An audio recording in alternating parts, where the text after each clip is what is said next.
உங்களுக்கு முதல்ல? காலையில 5 மணிக்கு கோச்சிங் கிளாஸ், 3 மணிக்கு எழுந்து பிள்ளைக்கு கஞ்சி போட்டு சுண்டல் செஞ்சு அவனுக்கு எல்லாம் வேண்டியதெல்லாம் போஷாக்கா நியூட்ரிஷனா சாப்பாடு ரெடி பண்ணிக்கிட்டு 4:40 டூ வீலரை எடுத்து பிள்ளைய பின்னாடி உட்கார வச்சுக்கிட்டு எல்லா நாளும் வருடம் முழுவதும் 5 மணிக்கு கிரவுண்ட்ல கோச்சுக்கு முன்னாடி பிள்ளைய முதல் ஆளா கொண்டு போய் நிறுத்தி வைக்கிற புதுக்கோட்டையிலிருந்து வந்திருக்கிற பாரதி, அந்த காலத்துல எப்படி வளர்த்தீங்க, இந்த காலத்துல நாங்க எப்படி வளர்க்கிறோம், அந்த காலம் எப்படி இருந்தது, இந்த காலம் எப்படி இருந்தது அப்படின்னு ஒரு பிரிச்சு காட்டியிருக்காங்களே தவிர இந்த காலத்துல உங்க துணை இல்லாம நாங்க தான் வளர்க்கிறோம் அப்படின்னு சொல்ற தைரியம் இருக்கான்னு கேட்கிறேன். என்ன பேச்சு 3 பேருக்கும். அதுல நடுவுல பேசினாங்க பாருங்களேன், தெய்வான அப்படி பண்ணுனீங்க, நீங்க இப்படி பண்ணீங்க, எங்களை இப்படி சொல்றீங்க, அப்படி சொல்றீங்க அப்படின்னு அம்மா அம்மாவை பத்தி பொற முழுசு சொன்னாங்களே தவிர நாங்க இப்படி பிள்ளைய வளர்க்கிறோம் அப்படின்னு ஏதாவது ஒரு பாயிண்ட் சொன்னாங்களா? வளர்த்தாதானே கிடையாது. பாவம் அப்படி பேசிட்டு போயிருக்காங்க. அதுக்கு முன்னால அனுக்கிரகாவ பாவங்க இன்னைக்கு பட்டிமன்றத்தோட கைப்பிள்ள அனுக்கிரகா தான். ஆளாளுக்கு அடி வாங்க போது இல்ல. போன வாரம் ஒரு நிகழ்ச்சியில நானும் அனுக்கிரகாவும் சந்திச்சோம். அப்ப அனுக்கிரகா சொன்னாங்க, நாங்க பள்ளிக்கூடம் நடத்துறோம் உங்களுக்கு தெரியுமாக்கா அப்படின்னு சொல்லுச்சு. இப்ப நான் சொன்னேன், ஸ்கூல் நடத்துறதுலாம் பெரிய விஷயமாச்சு, இப்ப பிள்ளைய எப்படி பாத்துக்குவேன்னு கேட்டேன். அது ஒண்ணும் பிரச்சனை இல்லக்கா, அம்மா கிட்ட மட்டுமே கொடுத்துருவோம், திங்கள் செவ்வாவும் அம்மா பாத்துக்குவாங்க பாப்பாவன்னாங்க. ரைட். அப்புறம் புதனும் வியாழன் அப்படின்னுச்சு. அப்ப நீ போய் வாங்கிட்டு வந்துருவியான்னு. இல்ல இல்ல, நாங்க 2 பேரும் அங்கேயே போயிருவோம், அம்மா வீட்டுக்கே போய் உட்கார்ந்துருவோம். அப்படி இவங்க குடும்பத்தோட வளர்க்கறதுக்கு அம்மா அம்மா தேவைப்படுது. அனுபவிக்கிறது பூரா அம்மா அம்மாவால இவங்க அனுபவிச்சுக்கிட்டு மேடையில வந்து தலைப்புக்கு பேசணுமேங்கிறதுக்காக பேசியிருக்காங்க. நடுவர் அவர்களே, நாங்க பிள்ளை வளர்ப்பதில் பெரும் பங்கு அம்மாவுக்குன்றாங்கல்ல, என்ன பண்றாங்க தெரியுமா? இப்ப உள்ள அம்மா எல்லாம் பிள்ளை பிறந்து 1 மாசம் ஆகட்டுமே பிள்ளைய அந்த மளிகை கடையில பொட்டலம் கட்டி வச்சிருப்பாங்க தெரியுமா, பொருட்கள் பொட்டலம் கட்டி கொடுக்கற மாதிரி பிள்ளைய டவல்ல அப்படி சுத்தி இப்படி படுக்க வச்சு பக்கத்துல 1 அப்படின்னு போட்டு ஒரு போட்டோ முதல் மாசம். அப்புறம் 2வது மாசம் தோட்டத்துல இருக்கிற இலை குப்பையெல்லாம் அள்ளி கொண்டு பிள்ளைய 2 பச்சை இந்த போட்டோ ஷூட். 3வது மாசம் 4வது மாசம் நினைக்கவே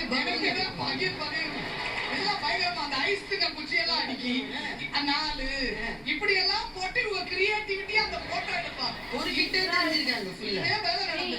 இதத்தான் நீங்க செய்வீங்க. ஆனா பிள்ளையை வளர்ப்பதற்கு என்ன தேவையோ அதை செய்யக்கூடியவர்கள் அம்மம்மாவா தான் இருப்போம். நடுவர் அவர்களே, இன்னைக்கு சூழலை வந்து அம்மா நீங்க வளர்த்து மாத்திர வந்தா பரவாயில்ல, அவருக்காக மாத்து வந்துடுறாரு. அப்படி இருந்து நம்ம வளர்த்து கொடுத்தாதான் கொண்டு போறாங்க. பிள்ளைய தூங்க வைக்கிறோங்கிறீங்களே, நீங்க தூங்க வைக்கிறீங்களா?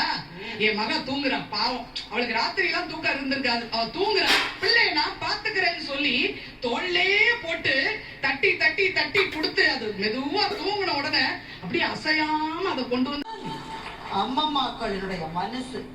ஆனால் இன்றைய அம்மாக்களுக்கு பிடித்திருக்கிற ஒரு பெரும் நோய் என்ன தெரியுமா?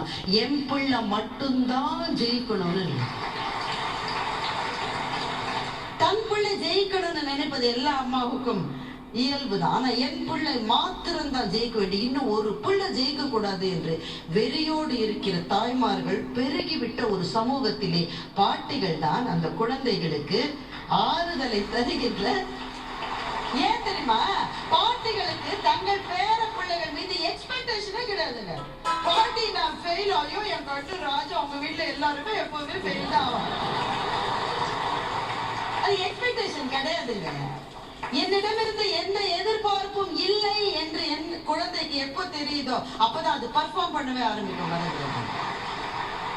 பாட்டி வீடு என்கின்ற சொர்க்கங்களை பிள்ளைகள் இழந்து கொண்டு வருகிறார்களோ அப்படின்ற பயத்தை இந்த 3 பேரும் சொல்லியிருக்காங்க. அப்போ இவங்க பேசினதெல்லாம் இப்ப அம்மாக்களுக்கு ரோலே இல்லையா? அம்மாக்கள் செய்வதாக அவர்கள் சொன்ன எல்லாவற்றையும் விட நான் ஒரு கருத்தை சொன்னா நமக்கு ஒரு தீர்வு கிடைச்சு. இங்க பேசப்பட்ட எல்லாமே ஒரு மிடில் கிளாஸ் அல்லது மிடில் கிளாஸை விட மேல இருக்கிற அந்த தரப்பு மனிதர்கள் அந்த வீடுகளை வைத்துத்தான் பெரும்பாலான விவாதங்கள் இன்றைக்கு வந்தன. அப்படிதானே? ஒரு அப்பார்ட்மெண்ட்ல இருக்கிறவங்க, இங்க அங்க அதை கொடுக்குறவங்க, வீட்டுல டிவி இருக்கிறவங்க, கம்ப்யூட்டர் இருக்கிறவங்க, வேலைக்கு போகிற அம்மாக்கள். ஆனா இந்த வசதிகள் இல்லாத ஒரு பெரும் பிரிவு இருக்கிறது இல்ல, அந்த பிரிவை நம்ம பார்க்கணும் தானே. அங்கே பிள்ளைகளை வளர்ப்பதிலே பெரும் பங்கு யாருக்கு இருக்கிறது?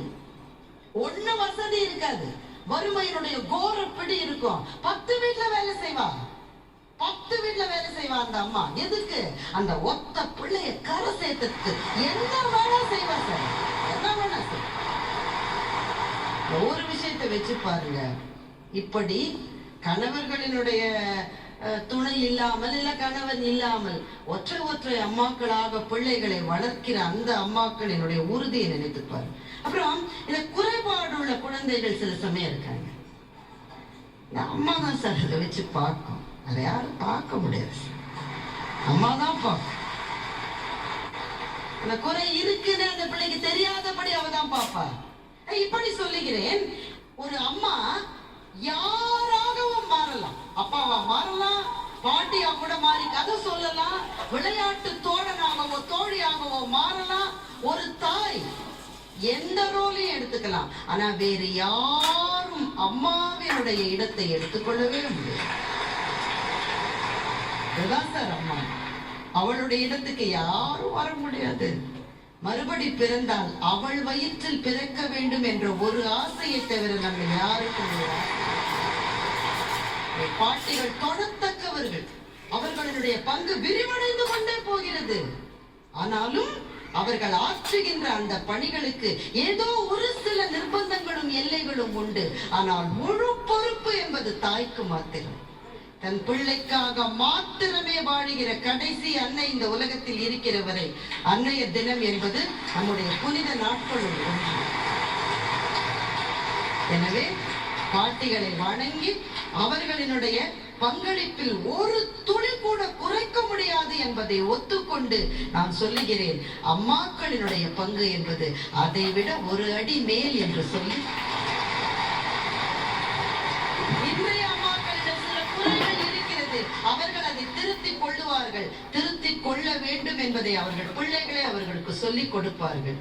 ஒண்ணே 2 பேரும் கொஞ்சம் சேர்ந்து பிள்ளையை வளர்த்தால் இன்னும் பிள்ளைகள் மிகச் சிறப்பாக வளரும்.